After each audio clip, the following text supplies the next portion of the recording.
This is radioonfire.com. Yours truly, Don McKay, in here alongside my father. How you doing, Dad? Hey, fantastic. Springtime is officially here. Yes. You know what I mean? Yes. Officially here. Definitely encourage people to hit the subscribe button, hit the share button. All of these things help us in what we do here. Yes. So in our A block, we're going to talk about Mayor Pete Buttigieg. Channeling the Kennedys and Obama in his official presidential campaign launch.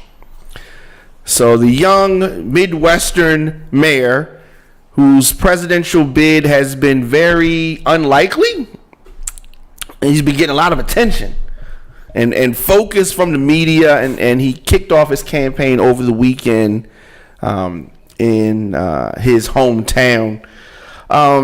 They had a rally inside of a partially rebuilt factory once owned by Studebaker. Mm-hmm. You remember that? I remember Studebaker. That company? Yeah. So Buttigieg said that I ran for mayor in 2011 knowing nothing like Studebaker would ever come back, but that we would, our city would, if we had the courage to reimagine our future. So he had 4,500 supporters in attendance, and they were in the rain. It was raining, and so you got rain dripping through the roof. The roof was an old building, and they came out to see this 37-year-old candidate. I like him. Mm-hmm. Let's do this. Let's listen to a clip of that we put together of his announcement. Mm-hmm. Make America great again. Because there's a myth being sold to industrial and rural communities. The myth that we can stop the clock and turn it back. It comes from people who think the only way to speak to communities like ours is through resentment and nostalgia. They're selling an impossible promise of returning to a bygone era that was never as great as advertised to begin with.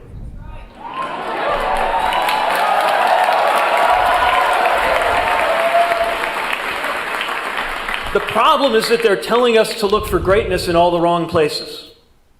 I recognize the audacity of doing this as a Midwestern millennial mayor.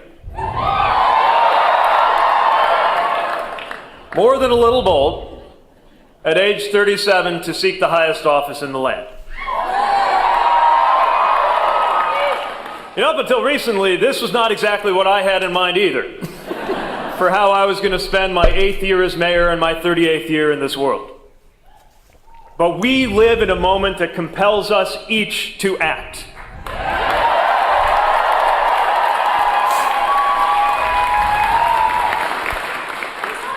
The forces changing our country today are tectonic. Forces that help to explain what made this current presidency even possible. That's why this time it's not just about winning an election. It's about winning an era. If America today feels like a confusing place to live, it's because we're on one of those blank pages in between chapters. Change is coming, ready or not. The question of our time is whether families and workers will be defeated by the changes beneath us, or whether we will master them and make them work toward a better everyday life for us all.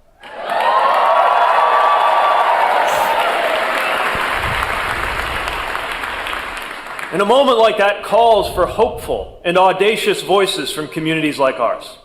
And yes, it calls for a new generation of leadership in this country. All right. So, what did you think of his announcement and some of those highlights? I mean, I think it was pretty good. I mean, the thing about it is that it's absolutely true that the only reason that he could run now is because of who we have in the office currently. Yeah. If Hillary had gotten in, it was impossible for him to run. Right. But I mean, the words were good. You know, I don't know. Did you hear, Obama influences in there? He said audacious a lot of times. That's not a word that you say a lot. Generation stuff reminded me of Kennedy. Yeah, and I thought it was good. Yeah, it is, and it's uplifting. That's what we have to. That's what we talked about. Is that you can't get in the gutter with them. You got to keep it high. Let them go low, but keep it high. And because America is good, they want to do good. They don't like this negativity that is in the air all around us. Hostility and frowning and the president, the current president, keeps saying we got to be meaner. Can't be not, you got to be mean. Right. And he, Mayor Peter, saying the opposite.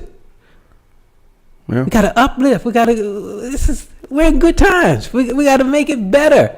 Everything is going to be better, and it's up to us. Absolutely. But no, his message is very powerful and very very uplifting. So, you've hammered this point home, and it is absolutely true that it is early. It's early in the race. We don't know who's going to be what, or front runner today is not necessarily who's going to be the eventual Democratic nominee. It could be somebody who's not even in the race yet. It's possible, right? You know what I mean? So I don't want us to. That's why I'm not going to harp too much on him. I did want to highlight that, but you don't know what. Everybody's one scandal away from being out of the contention. You know what I mean? And that's what's exciting about it. You don't know what's going to happen. And I really think that when the Democratic debates start, we're going to really get a picture of who's who and who's not. And I who's still, the real deal? Yeah, and I'm still under the impression that I don't think Biden's going to run anyway. I don't think he's going to run. I mean, it's to me the more time that passes, but see, because he is a household name, he can drag it out a little bit longer. But where the problem with that is, this game is about raising money and being able to promote yourself. Right. The longer he waits, the more other people are raising money.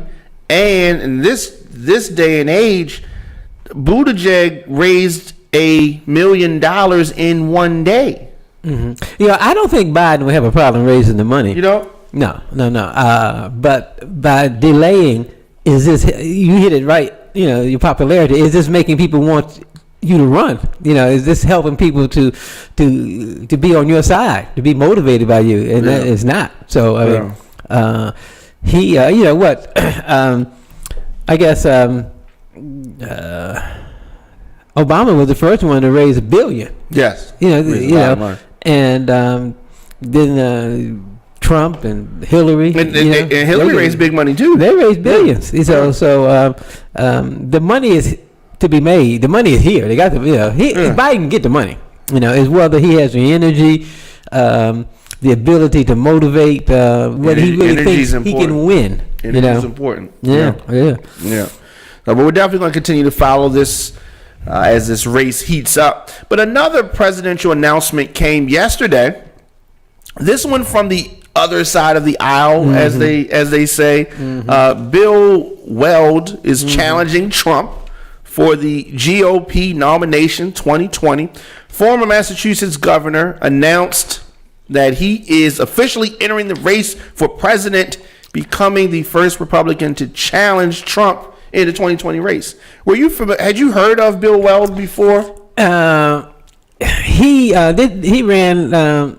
As a libertarian? Yeah. Before the libertarian. No, I was like before that you had. I wasn't familiar with him. So let's do this. Let's take a look at Governor Bill Weld.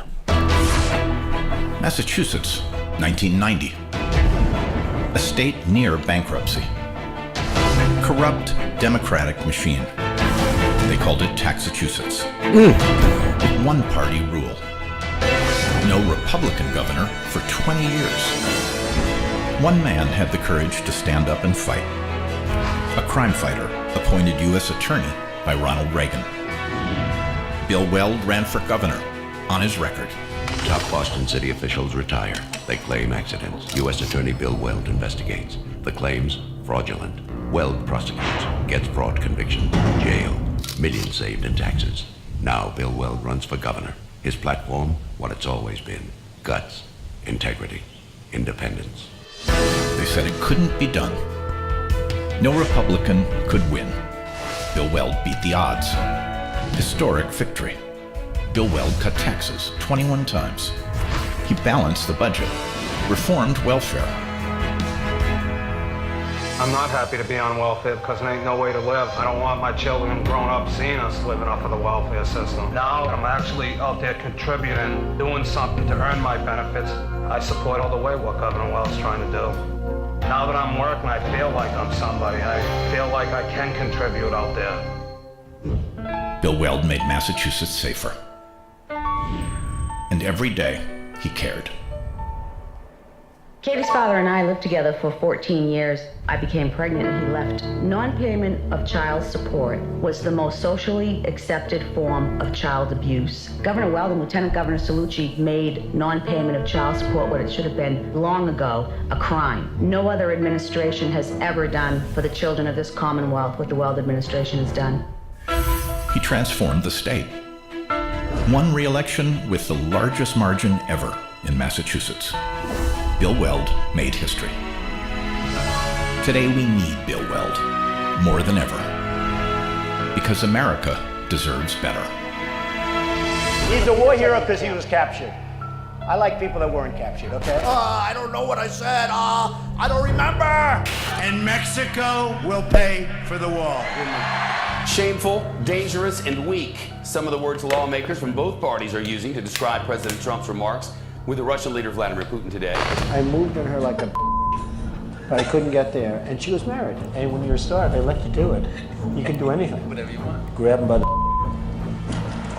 Hello, how are you? Knock the crap out of her, would you? Seriously. You know, you could see there was blood coming out of her eyes, blood coming out of her wherever. You also had people that were very fine people on both sides. I love WikiLeaks. I know nothing about WikiLeaks. America has a choice. New Hampshire, 2019. A better America starts here. Bill Weld for president. Join us. I'm Bill Weld, and I approve this message. All right, so that was I wanted to let the whole ad run because I wanted people and us to become familiar with a little bit of his backstory, with the backstory that they want to show, and then the fact that he is attacking Trump. So I wanted to show that. So he's 73 years old. This is an uphill battle in the Republican Party that has, bent over backwards for Donald Trump. But I do like the fact that he will peel away some disenchanted Trump voters, potentially. Well, that ad was stronger than strong. I mean, that was a strong ad, no question about it. I don't think there's that many disgruntled Trump supporters. I mean, the people in the Republican Party that don't like him. But no, I mean, that ad was strong. It started off strong because he talked about fighting crime and criminals, right, and being successful in putting them in jail, right, and it ended with Donald Trump's corrupt actions, and no, that was strong. That's strong. I don't think he can win, but I think I don't even think it's about winning. Yeah. In this instance, I think it's about peeling away. So when he peels away and Trump wins the Republican nomination, then I got you. He's going to run against Democrats. But the other thing, and that is a good point. The other thing is that it may expose some of Trump's many flaws to some of the blind people, and maybe it could win some people over Right, some of those in the middle, moderates and Democrats, because he got a lot of Democrats. He got Obama vote. He got some Obama votes. Yeah. Many people didn't vote, and it's also a delegate race as well. You know what I mean? But so he was governor of Massachusetts from 91 to 97. Served in the Justice Department under Ronald Reagan, and as you said earlier, was on the Libertarian ticket in 2016. Mm-hmm. So, in fact, I remember him in 2016, and he was stronger than the top of the ticket. Because I remember he made from New Mexico. I think he's from New Mexico. I'm not sure where he was from, but he was a governor, a former governor also. He made a tremendous Johnson. He made a mistake that haunted him during that time. He's just weird. And I heard Weldon talk, and he was stronger than the top of the ticket. But the top of the ticket came to him and asked him to run with him. So it's going to be. I mean, when you look at all of the flaws of Donald Trump, you don't even know how he got in. You know what I mean? But he's been successful in creating chaos in the country, and they, you can get used to it, and they think this is the way it's supposed to be. And then it's interesting because you think about, I call him Mayor P because I can remember that better. Mm-hmm. But he has such a uplifting tone. Like, is this the same country? Is this the same place? I agree. I mean. But that's one of the exciting things about America. It's just, but usually the person like Trump doesn't make it to the finish line. Mm-hmm. They just, cause a lot of confusion, and you say, see what happens when you do this? Let this be a lesson to you all. But in this instance, he came up. But we're going to take a quick break, and then we're going to come back with more of the Father-Son News Show after these messages. Today's broadcast was brought to you by Vistaprint. Create powerful promotions that are easy to design and hard to miss. With Vistaprint, it's easy to customize your business cards, marketing material, corporate gifts, calendars, stationery, and more with confidence, or get real-time design help. Visit radioonfire.com/Vistaprint to get $20 off any order of $40 or more. If you have a message to get out, you want it to be affordable, but you want it to look professional. Visit radioonfire.com/Vistaprint for $20 off today. Okay, we are back on the Father and Son News Show. Diamond K in here alongside D. Williams. How you doing, Dad? Yes, sir. So, the Justice Department is expected to release a redacted Mueller report on Thursday. So it's almost been a month. Time flying by. Pow. Mm-hmm. So Attorney General William Barr is expected to release the special counsel Robert Mueller's redacted report on this Russia investigation to Congress and the public on Thursday morning. Well, I mean, but think about how this even looks and sounds. They've had it for a month. Okay, they said they're gonna give you redacted paper. They've gone through. Oh hell, they can't do that. Oh, we don't. Oh no, can't say that. Okay. I mean, they had a month to go through it and do what they want to do and change whatever they want. I mean, this not. Even the parts that's not redacted not gonna be the same thing that Mueller said anyway. I mean, if that was the case, they could have given it to you. Why not do now? 2 days later, next day. Why a month? With Bill Clinton stuff, they got the same week. Right. Yeah. I mean, for anybody else, we wouldn't have tolerated this. No. I mean, I can't believe anything. Who's gonna be? This is insane. And then the fact this is when, and this is why I didn't put too much stake into this, because the person who's in charge of it, the only way this would have come out legit is an independent counsel.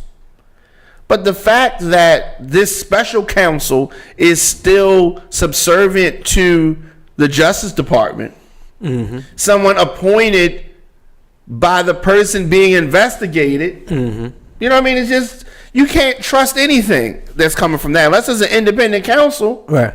And to be candid, if they with Clinton, if Clinton had done this, I would have trusted it even more. I would have trusted it more than having a criminal. Everybody knows this guy's a crook, and they say he lies thousands of times. That I'm gonna trust anything. And that's crazy. Everybody knows. It's not like nobody, like he's a criminal, but he hasn't been exposed. Right. He welcomes the criminality is a feature, not a bug. Right. Right. The people that vote for him say, yeah, he is, but right. And then even with his taxes, they'll say, well, if it's legal and I did it, what's the big deal? You can do it. They say you can do it. You know what I mean? And so they make this the extent. This is the norm. Yeah. They wouldn't tolerate this from anybody else. No. Anybody else, and it's just, it's amazing. But we're going to get a 400-page document with a whole lot of lines going through it. Trump may be able to dodge punishment over the Mueller investigation thanks to William Barr. Mm-hmm. And the fact that the Republicans are reluctant to turn on Trump. But he still could have a lot to lose when the redacted version is published. I think that a lot of things of people around him will be exposed. And it's not, nothing's going to come of this other than, I think it's like going outside and getting mud on your clothes and then having to take some pictures. You know what I mean? It's going to make you look bad, and you're going to be really self-conscious about it. But at the end of the day, it's not going to make a big difference. Mm-hmm. Mm-hmm. You know what I mean? I think that, I think you're right. Everybody, we had talked about before, you're not going to find out anything that we didn't already know. Right. And, everybody knows his character. I mean, he's a guy who had his school, his Trump University, closed down and fined $25 million. And the foundations. The kids were using the foundations for, anything. I need $100,000. Just their own checkbook. You ain't go to the bank, did you? No, you can take it. You can take it from the foundation. Okay, yeah, okay. Going to the bank. Use your money. This is our money. It's got our name on it. It's our money. It's unbelievable. Yeah. And so, if we want to get back to normality, they've got to get. You can't even talk about it because it's unbelievable. Yeah, they couldn't even do a movie on this because they would say it's just not that too far fetched. Yeah, it's not realistic. It's just so everybody's gonna know he's lying, and we can't do this. Right? Who's gonna tolerate somebody saying I hate people who got captured? They aren't heroes. Right. I like the ones who didn't get captured. Then why nobody's asked him that question? Well, what about the ones who got killed? What do you think about them? That's worse than the you don't like the ones that got captured. What about the ones that got killed? He'd tell you, I hate them more. He probably would. And he could get away with it. And he could get away with it. Yeah. Let me bring this up a little bit. You can go to that. So before we leave, I wanted to touch on one of the greatest sports comebacks in history, to me. Now that says it all. That picture right there. Look at that. Tiger Woods won the Masters. Got good teeth. That's important. Okay. If he didn't have good teeth, he would not have felt comfortable enough to do that one. With a closed mouth raise. But on Sunday, he won the Masters, ending an 11-year major drought. Wow. So his kids, do you know what that means? His kids has never seen him win. Right. Dad, that's why they were so happy, right? Dad, you won. You know what I mean? He said, I told you I'm a winner. We didn't know. We never saw it before. You always crying after. You know what I mean? So yeah.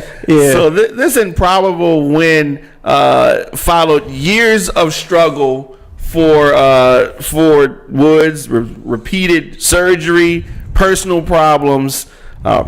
When his tap in that one shot to win, he threw his arms up in triumph. People started chanting, "Tiger, Tiger, Tiger!" You know, Tiger, he's only the second player to win the Masters in 3 different decades. Wait a minute, let me think about that.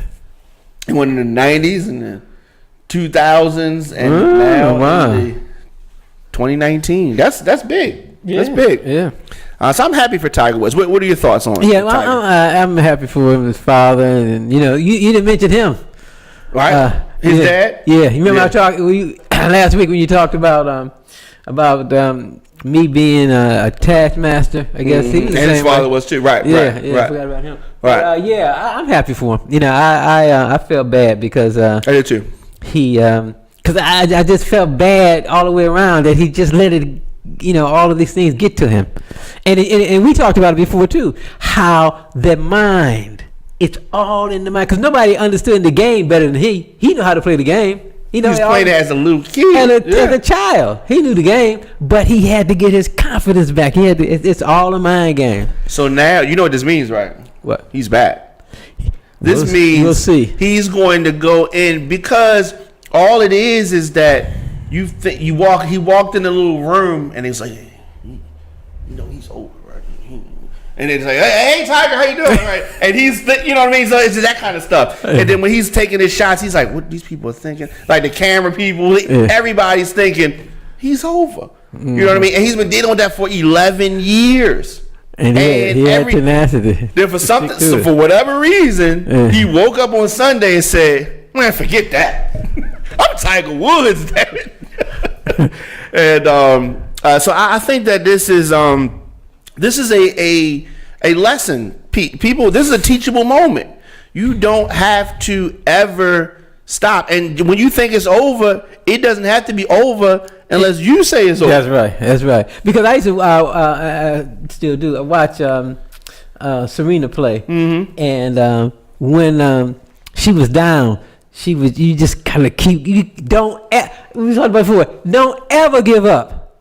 Because your mother used to say, when are you going to stop trying all these ventures? And I said when Nick digging that dirt. Right. Because it's forever. It's for life. Give up for what? Give up to and then do what? Right. What else you gonna do? Yeah. That's the scary part. Yeah. Giving up is scary, but to keep fighting and going and going. Yeah. Because that's the zenith. That's the apex. When he was at his. That was the greatest for him. I mean, that moment. I loved it. We would have showed it, but the Masters didn't sign off on it. But I really wanted to. I want to encourage people to take a look at the final putt. And then they have a clip of the final putt and then the celebration afterwards. And that to me is a very powerful moment. So it's all quiet in there, and he knocks the puck in, and then he starts cheering as we show the still images from that. And then he goes back, and then the family is right there in the back, and he starts greeting each family member individually, and then some of the friends, and then then it goes on from there. But then when he's walking, his son's right there, and he's walking down the aisle to get his jacket or whatever, and people are shaking hands out, and he hit somebody's hand. Only one person's hand he hit, but he hit it hard. It was kind of like yeah. And then he became emotional while he's walking, and it started sinking. And I think it was good because he's been through a lot. Yeah. He did a lot that was publicly brought out there, and everybody's dirt doesn't publicly come out like that. So that is think about what some mistake you made, and then everybody is just the talk of the world. Right. You know what I mean? Right. It can affect you like that. Yes, definitely. Well, and at that point he was the man. Yeah. He was the man. I just got a shiver when I thought about some of the things I've done in my life. Flash out on TV. So I'm like, I got kids. Get that camera out of here. I mean, but it's horrible. I mean, Yes. you know, and then he got pride. I mean, people, That too. you know, oh, Tiger, oh my God, I can't believe And you gotta keep hearing it over and over and over. You know, I said I hate somebody asking me the same question, and they just asked me that one question. Yeah. But he probably got that same thing every day for probably 3 years straight. You know what I mean? I would have, I might have been in jail. And his wife, they accused his wife of beating him with their golf club. I think she did that. Yeah, so he crashed the car. He said, "I'm not gonna press charges. I'm good." And then they had him on tape. The girl, That audio tape was really bad. It's really bad. And then the whole thing was bizarre. He crashed into the tree. Like, it was bizarre. And but Nike stuck with him. Right. He said, "Look, he had already cashed the check. We might as well stay on board. This too shall pass, Tiger." So now Nike's good for sticking with the ones that they think underdogs, and they come back. Because when I just realized, I mean, he had a shirt on. His son had a Nike shirt on. It was real big. Nike, And he had a Nike hat on, and so they've stuck with him through this whole thing. Right. But so definitely salute to Tiger Woods, and also, like you said, stick with it. You don't stop. You know, you keep on chugging along, and it's just like you've said it many times. If you keep consistent, it's gonna work out. You just got to keep going though. Now, let's say he stopped last year because he came close couple years, last year and the year before, came close but didn't do it. Now, what if he just said, "I just can't. I tried 9 years, 10 years. I guess I'm done." And he stopped last year. Right. One more year, and he would have. You know what I mean? So, how many times have you done something, you people, and then you just gave up? You kept on going, you would have did it. So start back over again. Right. My wife always says, "When are you gonna stop?" I'm not gonna stop. Right. Do the dishes, okay.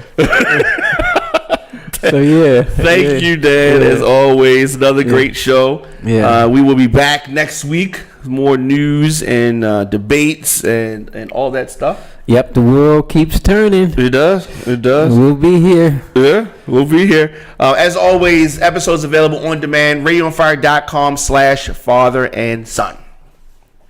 See you next week. Okay.